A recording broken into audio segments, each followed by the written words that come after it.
Jadi ada dua orang yang nganter itu, yang dia takuti. Ketika orang itu mendekati dia, itu dia kayak takut gitu. Nah, yang anehnya itu pas di hotel itu, dia kayak menyebut-nyebut nama orang dan ngelihat sesuatu di sekitar hotel itu.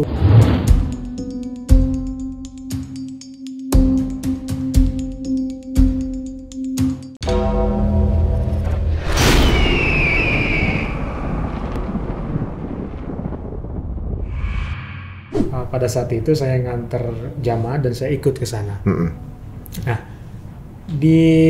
sejak di Bandara Soekarno-Hatta, saya melihat ada satu jemaah yang saya samarkan lah, saya tidak sebut nama ya. Artinya ada satu jamaah ibu-ibu yang sejak di bandara itu kelihatan kayak orang ketakutan. Jadi dia kayak ngelihat sesuatu itu, kayak ketemu dengan orang itu takut gitu. Karena kebetulan yang dia takuti ada di situ. Jadi ada dua orang yang nganter itu, yang dia takuti. Ketika orang itu mendekati dia, itu dia kayak takut gitu. Saya juga nggak paham kenapa dia bisa takut seperti itu gitu kan. Nah, setelah di Soekarno-Hatta menunggu waktu boarding, akhirnya si jamaah itu dengan saya bersama-sama naik ke ruang tunggu untuk naik ke pesawat.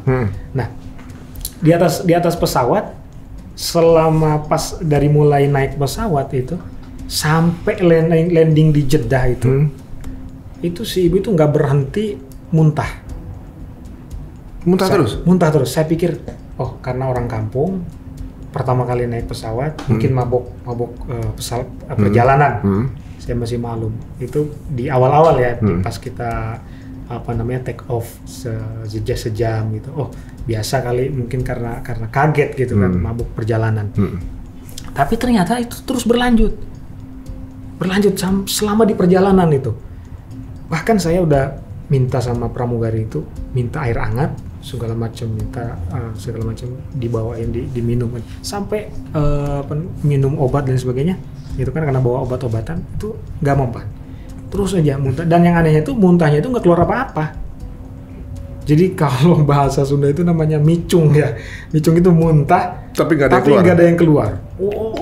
Itu begitu. Sampai suara itu sampai kenceng banget lah. Mual dia. Kayak orang mual gitu. Nah, pada saat itu dia duduk memang dengan jamaah yang lain. Sampai jamaah yang lain itu datang ke saya. Saya nggak kuat katanya duduk di sebelahnya. Tolong dong gantian. Akhirnya saya gantian dengan jamaah yang sebelahnya itu. Saya gantian, saya duduk di situ. Nah, karena saya duduk di sebelahnya, akhirnya saya tahu kan, sampai selama perjalanan itu nggak berhenti. Saya berusaha untuk tidur gitu, untuk tidur di pesawat. Tapi nggak bisa tetap. Karena itu tadi kedengaran suara muntahnya itu. Nah, sampai di Jeddah itu baru selesai, baru berhenti. Bayangkan di pesawat kan kita kurang lebih 9 jam. 9 jam terus-terusan itu. Terus-terusan. Makan nggak masuk, nggak mau dan sebagainya. Ini saya pikir ini kenapa gitu. Ibu ini kenapa sampai seperti ini gitu. Pada saat dari Jeddah ke Mekah itu naik bis. Itu biasa aja, naik bis biasa, nggak muntah lagi. Nah, pas nyampe di Mekah, kita kan ke Mekah dulu. Kita ngambil mikotnya di atas pesawat itu, di Yalamlam kan, kita Yalamlam. Kita sampai di hotel di Mekah itu, kebetulan waktu itu nginep di hotel Le Méridien Tower. Itu memang agak jauh dari masjid, pakai shuttle.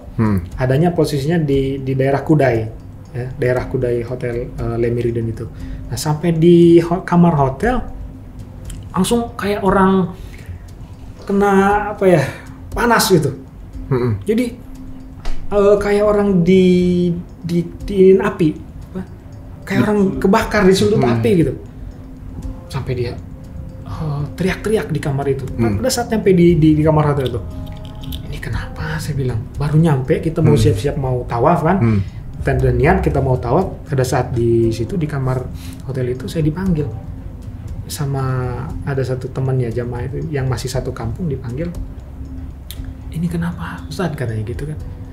Saya tanya, kenapa ibu apa rasanya kenapa gitu. Ini panas badan gitu, kayak ada yang bakar. Ibu yang sama ini ya? Yang sama. Jadi pas nyampe di kamar hotel itu kayak dibakar badannya. Lain lagi, muntahnya udah nggak ada? Udah nggak ada muntah, tapi berubah malah kebakar. Jadi kayak panas gitu. Badannya kayak panas. Padahal gitu posisinya itu mau tawaf gitu. Akhirnya karena saya juga harus ngurus jamaah yang lain gitu kan. Akhirnya udah jamaah yang lain duluan tawaf dengan mutawif. Nah, si ibu ini saya urus dulu sama beberapa jamaah saudaranya yang ada di situ. Nah,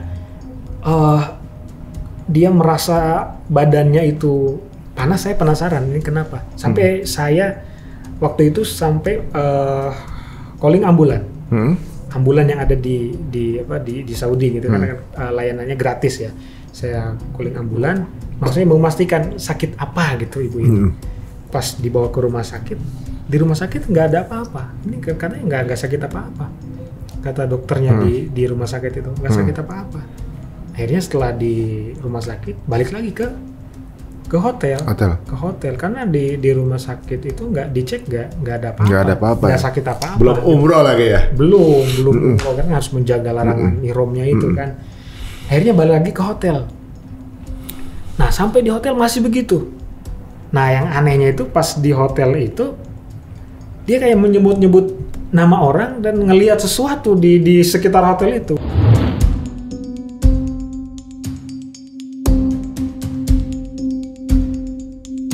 Pergi katanya gitu kan.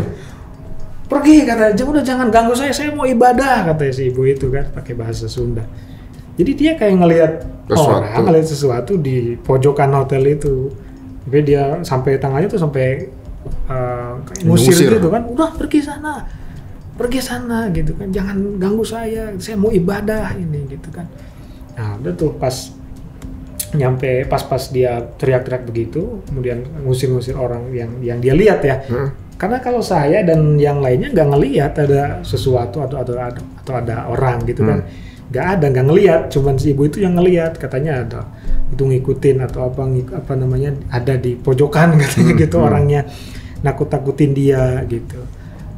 Kemudian akhirnya saya telepon lah ke pihak keluarganya ya di kampung ini gini. Coba tolong didoakan lah gitu kan, sama minta doa apa sama kiai atau sama siapa minta doa aja untuk si ibu ini biar tenang dan biar bisa melaksanakan ibadah umroh gitu kan.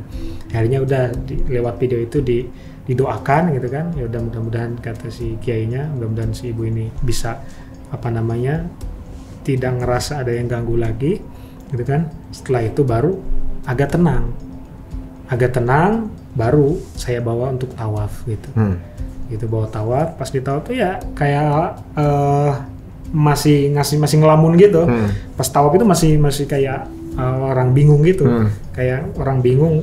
Makanya sesekali saya tepuk ibunya kan, si ibunya itu, "Ibu, jangan ngelamun, ini kita lagi tawaf," saya bilang gitu. Sampai alhamdulillah sih sampai selesai beres, sampai beres. Dari situ sih nggak ada lagi. Cuman pas itu aja pas di apa yang jadi keseharian ibu itu ya? Cari tahu nggak? Saya sih terus terang nggak mengasih tahu keseharian apa, tapi memang lagi-lagi itu punya sesuatu yang belum selesai dengan tetangga atau dengan saudara yang ada di kampung gitu. Jadi belum ada urusan yang belum selesai, kemudian berangkat umroh dan itu mungkin masih kebawa ke sana. Berarti ini mungkin apakah ini ada hikmah juga kalau kita mau umroh tuh kita maaf-maafan sama orang kan gitu kan? Betul. Minta maaf sama orang, kemudian banyak-banyak istighfar untuk apa? Ini menjadi salah satu yang bisa aja terjadi kalau masih ada ganjilan itu. Sangat bisa terjadi. Jadi berkaca dari kisah tadi, dari cerita tadi, memang kalau kita mau ibadah atau mau berangkat ke tanah suci itu kan, apalagi kalau orang mau berangkat itu sering ada namanya tasyakuran lah atau walimatul safar. Ya ngumpulin tetangga, keluarga. Tujuannya sebenarnya minta maaf. Minta maaf bila selama ini ada sesuatu yang menyakiti menyakitkan dari baik dari perkataan atau tingkah laku dan sebagainya, kita minta maaf gitu. Karena kita mau ke sana, mau menghadap Allah Subhanahu wa taala, di mana tempat sana itu adalah tempat suci kan. Tempat suci, jangan sampai kita mau menghadap Allah di tempat suci tapi kita masih ada sesuatu yang ganjelan dalam hati, artinya sesuatu yang kotor gitu kan. Sehingga kalau dibawa ke sana, di sana akan apa sih namanya? Akan dirasakan efeknya gitu, seperti yang tadi saya ceritakan. Jadi dia ada sesuatu yang belum selesai di kampungnya, kemudian berangkat ke sana sehingga ada sesuatu yang enggak apa ya, yang di luar nalar lah itu. Berarti saya suka dengar bahwa yang dekat dengan mungkin praktek-praktek kesyirikan gitu memang nggak akan kena di sana gitu saat ada yang saya pernah dengar cerita, entah ini mungkin saya juga nggak akan sebutkan siapa yang bercerita dan tentang mengenai siapa, tapi di sebuah kasus yang mungkin kita bisa ambil hikmahnya bersama gitu, bahwa ada seseorang yang biasanya sebelum pakai susuk kan, pas di sana wajahnya berubah jadi seperti mendekati binatang ya, seperti kera gitu. Kok saya tahu kata kera ya? Iya dia ngomong gitu, tapi begitu. Karena susu kemudian beristighfar, kemudian berjanji lagi, ini sebuah praktek yang akhirnya kemudian bisa baru tenang gitu. Betul. Memang merepotkan mutawif dan juga pelaksana gitu, karena case-case yang kayak begini. Saya pikir itu hanya bagian dari kisah ini aja, kayak mitos-mitos gitu. Nggak memang ada ya, benar ya. Terus, memang ada juga teman-teman mungkin yang bilang kan di sana tanah suci kan, masa mungkin sih ke sana ada masuk sesuatu yang gaib atau yang yang sifatnya ya gaib lah gitu kan. Saya bilang jangan salah, karena kenapa kemudian ada turun surat Al-Falaq itu, ya kan, qul a'udzu birabbil falaq min syarri ma khalaq min syarri ghasiqin idza waqab wa min syarri nafatsati fil 'uqad min syarri hasidin idza hasad.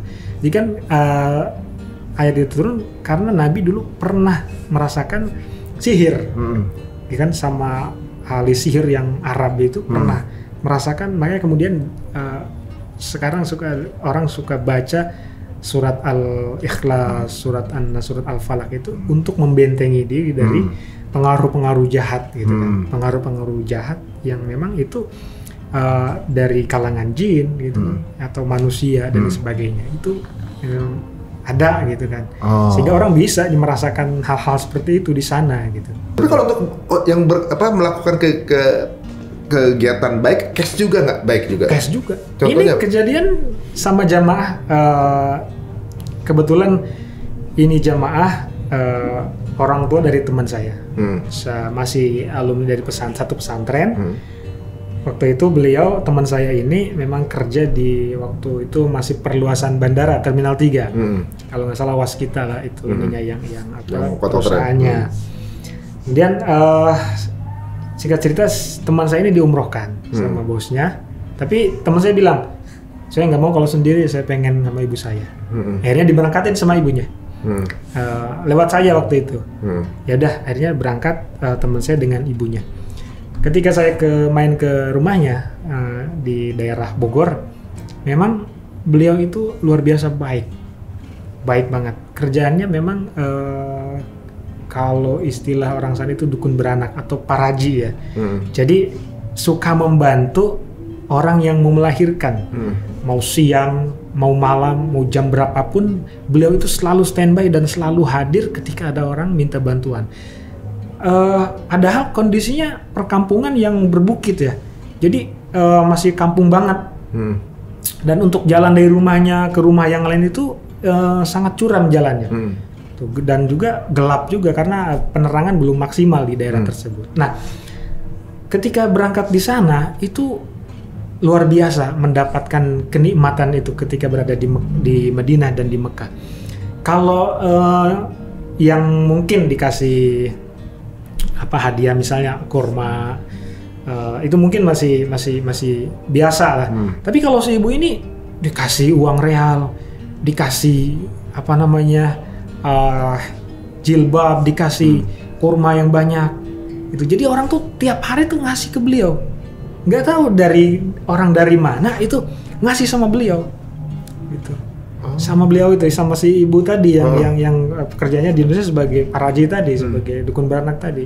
Begitupun di Mekah ketemu sama orang nyamperin, tahu-tahu dikasih uang real gitu, tahu-tahu dikasih baju, tahu-tahu dikasih kurma gitu. Jadi selama di Mekah dan di Madinah itu banyak yang ngasih. Banyak orang yang nyamperin kemudian ngasih sesuatu, bukan hanya ngasihnya bukan hanya kurma atau bukan, tapi berbentuk uang, berbentuk real gitu. Oh, saya bilang memang ini mah ibu memang karena ibu di kampungnya itu memang senang bantu orang. Masya Allah. Gitu. Jadi saya juga tekankan sama teman-teman gitu, tidak hanya melulu soal cerita-cerita yang tidak baik ya di sana. Cerita-cerita yang baik, yang positif itu juga banyak. Ya termasuk salah satunya cerita si ibu tadi, yang jamaah saya itu yang memang di sana masya Allah luar biasa. Bahkan beliau itu bilangnya, saya tuh udah kayak raja di sana Pak. Apa aja dikasih gratis gitu? Iya, lagi duduk di masjid sholat, tahu-tahu orang datang ngasih uang katanya. Saya bingung mau orang dari mana tiba-tiba datang ke saya ngasih ini ngasih itu, sampai kopernya itu penuh katanya. Iya, sampai kopernya itu penuh. Hadiah dari orang lain yang masih aja begitu aja. Ada kisah juga nih saya dengar dari salah satu tokoh gitu ya. Mungkin ada teman-teman yang pernah dengar juga. Atau juga mungkin yang diceritakan kalau menyaksikan acara ini, monggo silakan tulis di kolom komen. Ada seorang mungkin bisa dibilang pekerjaan bawah, orang bilang mungkin ya, pemulung atau apa gitu ya. Kemudian ketemu dengan seorang pejabat gitu. Kemudian pejabatnya bilang sama dia, "Pak, apa kabar? Wah, apa kabar sekarang kok gimana gitu? Udah lama banget kita nggak ketemu gitu." Nah, pemulung tersebut bilang, "Oh iya baik gitu." Dan bilang mati, "Bapak ini salah orang." Gitu. "Bapak ini pasti salah orang, nyangkain saya orang lain gitu." Nggak berapa lama bapak itu datang lagi situ. Pak masih kenal Pak ini nggak?" Segala macam cerita sesuatu yang dia nggak tahu. Bapak itu nggak tahu gitu. Saya dengerin sama ini cerita ke arah mana sih gitu kan.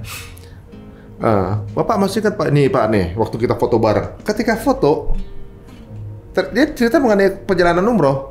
Bapak ini nggak berangkat umroh kan gitu. Nah, ketika foto ada bapak itu di foto. Masya Allah. Dia ada foto apa gitu, seolah-olah dia ngerasa seperti mirip dia. Mungkin dia salah gitu kan gitu. Akhirnya juga, "Pak, sebenarnya jujur aja mungkin Bapak salah orang, tapi namanya bener. Saya nggak berangkat umroh. Dulu saya dapat kesempatan berangkat umroh, tapi saya kasihkan ada dananya untuk orang yang membutuhkan, ada kerabat saya lagi butuh. Jadi saya nggak sempat berangkat gitu." Bapak itu kaget, yang saya yakin banget Bapak ikut berangkat umroh gitu kan. Dia ngelihat Bapak fotonya sampai ada. Saya ngerasa Bapak seperti udah kenal. Nah itu hikmah ketika dengar itu, saya juga merasa bahwa apakah mungkin secara fisik gak berangkat, tapi Allah tetap berangkatkan pahalanya ke sana begitu. Sampai Bapak itu ngerasa untuk bertemu sama Bapak itu di tanah suci. Nah, ini saya rasa kalau mungkin Bapak itu atau yang cerita itu kemudian nonton acara ini, monggo tulis di kolom komen Pak, ini menarik banget. Karena ketika kita dengar berita itu sampai yang bersangkutan nggak merasa berangkat, uang seada-adanya malah dikasih ke orang. Untuk berangkat umroh malah dikasih ke orang karena membutuhkan gitu. Dan beliau jangan-jangan mabrur dengan nggak berangkat. Ini Masya Allah. Apakah ada itu mungkin juga, Zat? Bisa jadi. Karena kan orang yang sudah punya niat ke sana, ya kan, artinya udah dicatat, misalkan orang pengen berangkat umroh, kan niat, kan ada dalam satu hadis tuh, niyatul mu'minin khairum min amalihi, kan? Niatnya seorang mukmin itu lebih baik daripada amalnya. Artinya ketika orang sudah niat, itu sudah dicatat, gitu kan, pahalanya sudah dicatat. Tapi kemudian karena satu dan lain hal, dia lebih memprioritaskan uang tersebut untuk saudaranya yang membutuhkan. Bisa jadi Allah perlihatkan orang yang tadi yang sudah berniat umroh itu di sana, walaupun secara jasad dia nggak berangkat gitu. Masya Allah. Itu bisa saja karena gitu. Karena saya tadi juga ceritakan bahwa tanah suci itu adalah kitabun minal akhirah. Jadi potongan-potongan dari akhirat, bahkan setengah daripada kehidupan akhirat itu di tanah suci. Jadi sesuatu yang menurut logika kita tidak masuk di akal, logika itu bisa saja terjadi gitu. Masya Allah. Ini tentunya banyak keajaiban yang juga mungkin kita nggak ngerasa bahwa itu sebuah keajaiban mulai ke sana kadang-kadang ya. Ini yang uniknya adalah apa namanya, Tanah Suci itu adalah tempat travel yang paling pertama kali bangkit pada saat setelah pandemi. Yeah. Karena pandemi sekalipun kalau boleh tetap berangkat orang. Walaupun harus karantina. Harus karantina tetap berangkat. Banyak orang berangkat. Ini unik ya, sebuah fenomena sih sebenarnya. Saat ada nggak pesan untuk sekarang ini pasti banyak yang ingin ke Tanah Suci. Betul. Banyak yang sampai sekarang ini sepertinya hitung-hitungan nggak akan mungkin berangkat karena dari segi finansial, gitu kan. Tapi ada juga ungkapan bahwa mengatakan bahwa kita bisa ke Tanah Suci bukan karena uang kita katanya kan. Betul. Karena amalan kita atau sikap kita gitu yang kadang-kadang nggak sengaja orang ini diberangkatin orang lain atau mungkin nggak tahu gimana tiba-tiba pokoknya berjodoh untuk bisa sampai ke Tanah Suci. Ada pesan nggak sekarang ini, terutama untuk mereka yang kepengen banget ke Tanah Suci belum berangkat? Ya, jadi balik lagi saya sebelum cerita ke orang ini saya cerita sendiri, cerita pribadi lah. Jadi saya selalu bilang ke siapapun gitu, karena saya juga ada channel YouTube itu walaupun kecil, itu saya selalu bilang bahwa urusan umroh dan haji itu panggilan. Gitu. Artinya orang yang secara ekonomi tidak mampu, tidak bisa, itu bisa jadi berangkat. Dan sebaliknya, orang yang secara ekonomi mampu itu bisa jadi juga nggak berangkat ke sana karena panggilan itu. Contoh saya misalnya tahun 2012 itu kan keluar pesantren belum punya apa-apa kan, tidak punya. Jangankan buat ongkos umroh yang saat itu di atas 20 juta kan, ibaratnya untuk hidup sehari-hari aja udah alhamdulillah karena itu. Nah, tetapi kemudian Allah ngasih jalan dengan karena saya setelah keluar pesantren itu saya marbot. Di salah satu masjid di Pamulang. Jadi tugas saya imam sholat, sama saya bantu-bantu marbot. Ketika pagi ngepel, bersihin masjid, nyapu masjid, pokoknya berkhidmat untuk masjid lah waktu itu.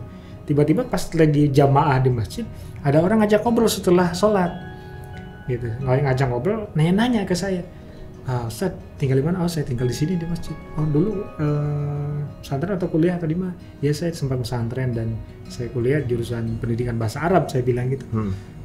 Terus si bapak tadi yang ngajak ngobrol itu langsung bilang, ya udah besok berangkat ya, bawa 35 jamaah. Ya Rob, besok langsung ya? Besok. Itu beberapa selang maksudnya besok itu artinya masih itu kan masih bulan Desember ya. Jadi pertengahan Desember saya berangkat akhir Desember. Karena harus bikin paspor dulu kan. Yaudah nanti Desember kira-kira tanggal 23 berangkat. Bawa jemaah 35. Tapi kan saya belum pernah, saya bilang. Belum pernah umroh, belum pernah ke sana. Gimana nanti saya bilang gitu. Udah, insya Allah bisa katanya.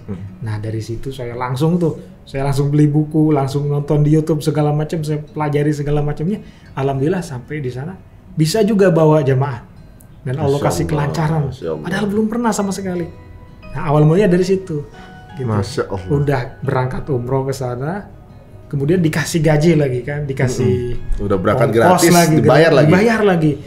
Makanya enak pekerjaannya. Padahal saat itu gratis aja udah seneng. Masya Allah, bukan seneng lagi, itu kayak mimpi pokoknya. Makanya pas lagi tawaf pertama itu saya kayak jalan itu nggak enak, kayak nggak napak gitu. Jalan. Ketika mimpin jemaah tawaf pertama kali, itu sendirinya juga baru pertama kali. Baru pertama. Aduh ya Allah, itu rasanya gimana tuh? Makanya kayak ngawang-ngawang jalan itu. Saking ini bener apa ya saya mimpin jemaah. Jadi bukan sekedar umroh tapi bawa jemaah yang sebelumnya udah pernah berangkat umroh. Tapi alhamdulillah tuh jemaah pas ditanya, "Bapak udah yang keberapa kali katanya umrohnya?" Saya bilang jujur saya nggak berani bohong, saya baru pertama ini Pak, tapi kayak udah sering katanya. Allahu alam, saya bilang gitu. Masya Allah. Jadi karena memang kalau secara keilmuan karena pernah juga belajar gitu bab tentang umroh, jadi tentang sejarah juga pernah belajar. Cuman kan karena belum pernah kan jadi cuma teori waktu itu. Teori. Gitu. Artinya di sini bahwa urusan umroh dan haji itu ya memang bukan urusan kita punya uang atau enggak. Tapi ya memang kalau Allah udah berkehendak, udah manggil, bisa juga berangkat. Masya Allah. Dan saya juga pernah punya jamaah yang ini mah orang Cinere dan nenek-nenek tukang pungut sampah, pemulung. Pemulung, tapi kemudian diumrohkan sama orang lain dan akhirnya berangkat gitu. Jadi bukan karena punya duit, iya, padahal kalau dilihat dari segi finansial berapa sih yang ngumpulin dari hasil ngumpulin sampah, gajinya berapa? Gak masuk akal untuk berangkat umroh gitu. Yang ongkosnya puluhan juta gitu. Tapi kemudian karena satu lagi balik lagi dipilih oleh Allah, panggilannya bisa berangkat. Kalau hitung-hitungan matematika ekonomi nggak masuk. Nggak masuk ya. Ini Masya Allah nih. Waduh, ini kalau kita lihat ya hikmahnya sangat luar biasa sekali. Ustadz pernah menjadi marbot berapa lama, Ustadz? Sekitar 1 tahun. 1 tahun. Beliau berkhidmat di rumah Allah dan akhirnya Allah undang langsung tanpa ada kode apa-apa datang menawarkan untuk kemudian ke tanah suci.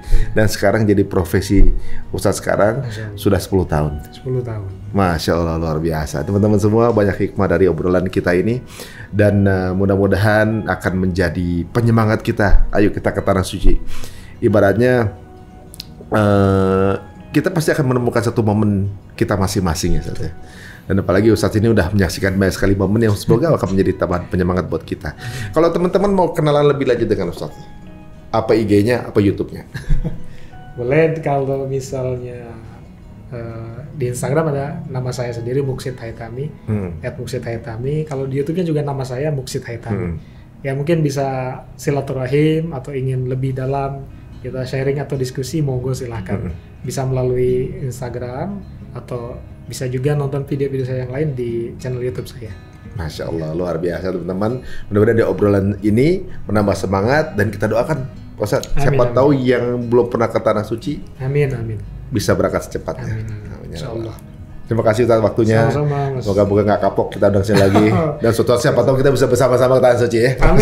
Masya Allah, luar biasa.